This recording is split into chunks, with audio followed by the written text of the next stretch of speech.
आज नाश्त्यामध्ये मस्तपैकी पोहे बनवले होते, कारण मामा आले होते. म्हटलं चला मस्त पोहे बनवू. त्यानंतर ना आमच्या दुधावालीने कच्चं दूध आणलेलं होतं, तर त्याच्या मस्त अशा वड्या बनवल्या आणि खूप टेस्टी आणि छान लागल्या. तर कच्च्या दुधाच्या वड्या होत्या या. त्यानंतर ना दुपारच्या जेवणामध्ये मस्त गोड आंबट वरण बनवलं होतं, जे की आमच्या घरात सगळ्यांना खूप आवडतं. फक्त पप्पा नाही खात, कारण त्यांना पित्त होतं. आणि त्यानंतर ना त्याच्यासोबत बनवलं शेंगदाण्याची मिरची, उसळची भाजी, पोळ्या, भात असा स्वयंपाक आजचा बनवला होता. तर खूप छान झालेलं होतं जेवण. त्यानंतर थोडा वेळ होता, तर म्हटलं चला शेंगदाणे भाजून घेऊ. तर भाजून ठेवले आणि त्यानंतर शंभूलाही एक पेरू कापून दिला. त्याचा पण फेवरेट आहे पेरू. त्यानंतर आई आणि मामा गेले होते काळजींच्या इथे, तर तिथून हा वानोळा आणला होता त्यांनी. सीताफळ, हिरव्या मिरच्या, गवारच्या शेंगा आहे त्यांनी दिलेलं होतं आत्यांनी. तर अजून कच्चे होते, ते पिकट ठेवले आणि त्यानंतर मी दादांना वाढून दिलं.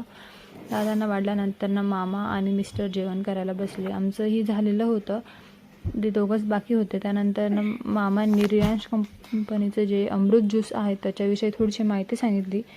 ते मी लॉंग व्हिडिओमध्ये डिटेल्समध्ये सांगितलेलंच आहे, नक्की जाऊन बघा एकदा.